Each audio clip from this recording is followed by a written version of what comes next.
ये कहानी है मनोज कुमार शर्मा की, एक ऐसे सफर की जिसकी शुरुआत कामयाबी से नहीं, नाकामी से हुई। सोचिए, जो स्टूडेंट एग्जाम में फेल हो जाए वो एक बड़ा पुलिस अफसर कैसे बन सकता है। नकल करते हुए पकड़े जाने पर मिली बस एक सलाह, और यहीं से ये पूरी कहानी पलट जाती है। डीएसपी बनने का सपना देखा था, लेकिन भर्ती पर 3 साल की ये रोक लग गई। सपना टूट गया। पर उन्होंने हार नहीं मानी।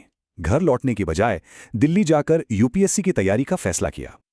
मतलब अब लक्ष्य डीएसपी नहीं, बल्कि डीएसपी का भी बाप यानी आईपीएस बनना था।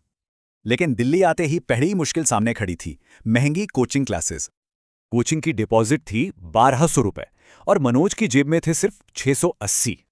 एग्जाम में फेल, कोचिंग के पैसे नहीं, कभी चाय की दुकान तो कभी आटा चक्की में काम किया। आसपास के लोग भी यही कहते थे, तेरे से नहीं होगा। एक दोस्त ने तो यहां तक कह दिया वो तुझे छोड़कर किसी कामयाब लड़के के पास चली जाएगी। लेकिन ठीक उसी वक्त श्रद्धा के इन शब्दों ने सब कुछ बदल दिया।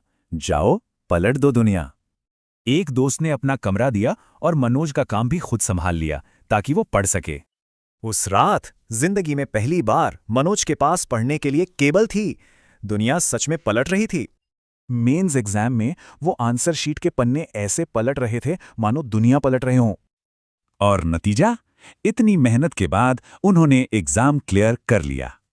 आखिरी इंटरव्यू में उन्होंने कहा, बाकी सबकी फर्स्ट डिवीजन थी, मेरी थर्ड, पर सबसे खुश मैं था। जो 12वीं में फेल हुआ, आज वो आईपीएस ऑफिसर था। ये सफर वाकई कमाल का था। और फिर कहानी वहीं आ गई जहां से शुरू हुई थी। मनोज उसी अफसर से मिले और कहा, मैं वही लड़का हूं सर, मैंने चीटिंग छोड़ दी। तो बात साफ है, बेईमानी की फर्स्ट डिवीजन से ज्यादा खुशी ईमानदारी की थर्ड डिवीजन में।